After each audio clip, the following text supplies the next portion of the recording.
বিসমিল্লাহির রহমানির রহিম। এবছর সূর্যমুখীর ব্যাপক ফলন দেখা দিয়েছে এবং পাশাপাশি এটা হাইসান 33 জাতের সূর্যমুখী। এটা একটা সূর্যমুখী বেশ বড় সড়ো হয়েছে, আপনারা দেখতে পাচ্ছেন যে, এবং এতে প্রচুর পরিমাণে তেলও হবে এবং এক একটা গাছ বেশ মোটা সোটা হয়েছে এবং পাশাপাশি এবছর যে ফলন, এই ফলনটা অত্যাধিক ভালো ফলন। তো আসলে এটা অল্প পরিচর্যায় এই চাষটা করা হয়েছে এবং তিলক সূর্যমুখী ভিলেজ আপনারা জানেন, প্রত্যেকটা ফুল আমরা দেখছি যে পরিপক্ক হয়েছে এবং এবছর কোনো ফলে কোনো চিটা নাই। অন্য অন্য বছর দেখা যায় যে চিটার ভাগ বেশি দেখা যায়, তবে এবছর আমরা দেখছি যে প্রত্যেকটা দানা একদম পুষ্ট এবং কোনো চিটাই নাই।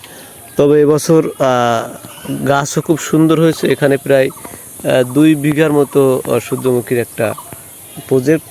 তো আসলে সবাই এই ধরনের পদ্ধতিতে চাষ করবেন, সূর্যমুখী চাষ, এবং প্রত্যেকটা ফুলই বড় এবং দানাগুলো খুব পুষ্ট হয়েছে এবং যে ওয়েট, এই ওয়েটের কারণে গাছের মাথা থেকে বেঁকায় গেছে, আপনারা দেখতেই পাচ্ছেন।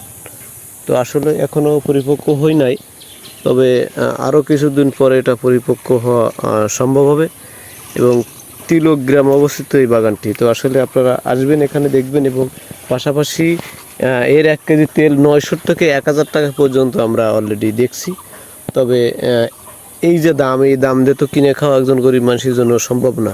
সেজন্য আপনাদের যে জমিগুলো ফেলানো থাকবে ওই জমিতে আপনারা এই সূর্যমুখী আবাদ করে নিজেরাই নির্ভেজাল মুক্ত তেল খাবেন এবং তরকারিতেও অনেক সুস্বাদু আমরা জানি এবং তেলও কম লাগে তরকারি রান্নার জন্য।